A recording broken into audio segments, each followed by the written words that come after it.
One of the cornerstones of Macedonian cooking are all the different kinds of neeks. Maznik, Zelnik, Tikfarnik, Badnik. Wait, no, not that last one. Badnik is a holiday. Actually, no. Badnik is what the Balkan ladies say to me. Oh, Nik, you so bad.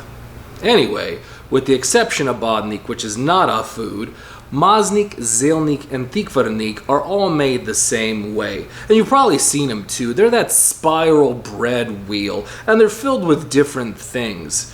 But the process to make them is always the same. The process is also really damn hard. I'd give it a Baba level 9 on the difficulty scale. But that's alright. Where there's a Balkan will, there's a Balkan way. So, today, I'm going to show you how to make 3 simplified versions of a Zelnik. If I can make it, then you can make it. My name's Nick Karofsky, and this is The Better Balkan. Let's make a Zelnik. Zelnik is a spinach-based pastry. The nik part refers to the dough. The zel part refers to the filling, which is spinach. Zel comes from the word zeleno, which is green. Do the math. Green, spinach is green. There you go. So we're gonna do a rough chop on these. Doesn't have to be pretty.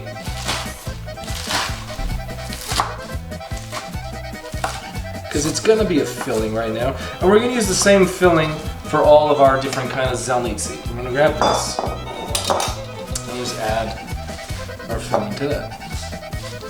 Next to our spinach, we're gonna add in our old friend Belo Zlato, aka white gold, aka feta cheese. Now, not all feta cheese is created equal. This is Bulgarian feta. Bulgaria has given us 2 great presents to mankind. Number 1 is an amazing feta cheese. Number 2, the only country on the planet with the word Gary in it. So, we're gonna add in our feta cheese right now. All you're gonna do is take it and you're gonna crumble it inside, just like that. Now the feta cheese is a really salty, strong cheese. So to balance that out, we're gonna also add in a couple of spoonfuls of cottage cheese. It's a much more mild cheese, and it really helps in kind of blending into all your pastry dough. Let's see, a couple of spoonfuls of that should be fine. We have the feta and the cottage cheese in there. At this point, you can add in more cheese, different kinds of cheeses. I've seen people add in Parmesan cheese. That works too. I personally don't like it. I think that the taste of Parmesan is kind of its own thing. It works better with Italian food. It's doable, you can do it, you can make it your own, add in as many different kinds of cheeses as you want. I'm gonna keep this pretty straightforward and traditional and keep it feta and cottage cheese. To this, I'm gonna add in an egg. Now we're gonna use our prstinja to get in there and mix this up.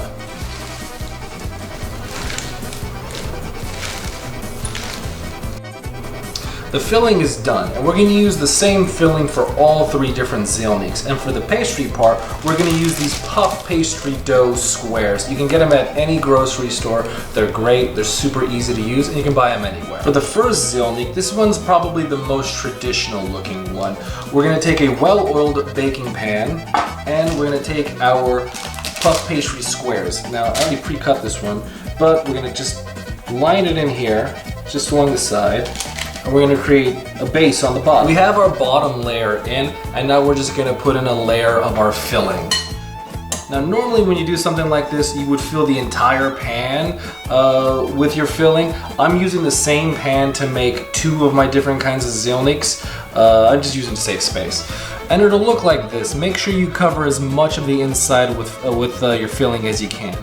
Now we're just going to add in your second coat right on top of that.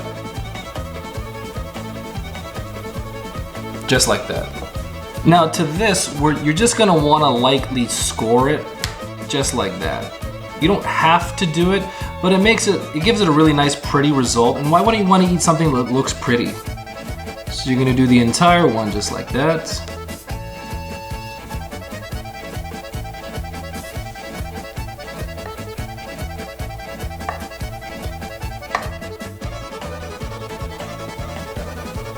And the other side. So we have a crisscross pattern. Now that we've scored it and that's done, we're just gonna give it, I beat an egg in this, we're just gonna give it a quick egg bath on any kind of exposed dough. Zelnik number 2. This one we're just going to take a single puff square, and what we're going to do, you just lay it flat like that, and you take your filling, and you're going to place it inside on one side. Try not, this one's a little bit tricky, try not to overfill it because it will kind of tend to explode in the oven full of filling, which is not a horrible thing, it just doesn't look bad. It doesn't look good. And don't underfill it because then you just get nothing but dough, and who wants that? I think that is pretty good just like that. From here we're just going to give it a very quick little egg bath along the edges right there.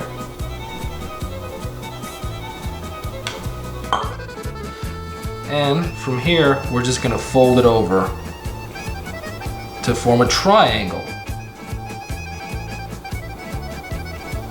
Now we added our filling in there, and we folded it over to make our triangle. To our geometry nuts out there, I believe this is an obtuse angle triangle.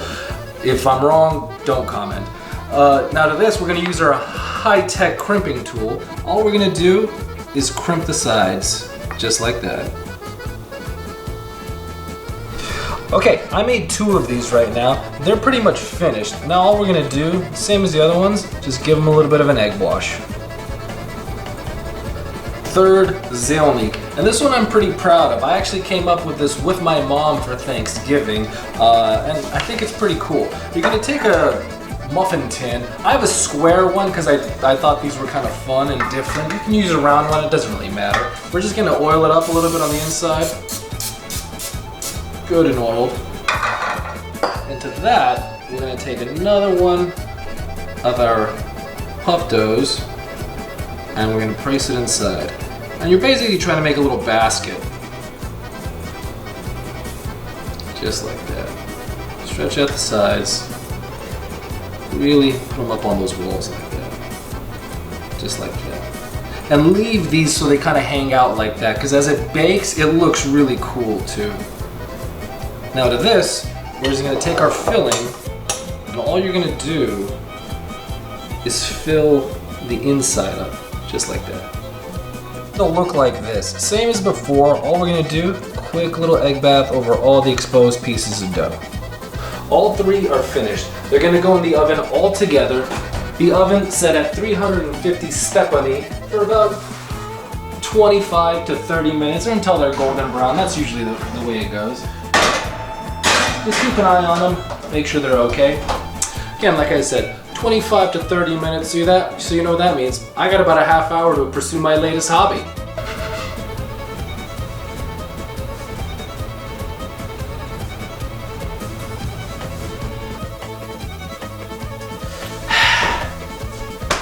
Can I go to the bathroom, please? I have to go.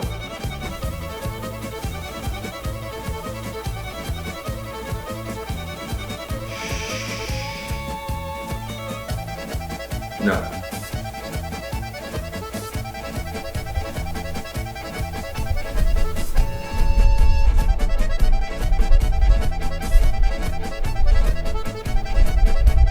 And that is Zelnik made easy. I'd say I've earned me one of these. I would be proud to serve this up to any one of my Balkan friends because after all, Zelnik was never meant to be eaten alone. Always make sure you serve it up to your friends and loved ones. My name is Nick Karofsky. This is the Better Balkan.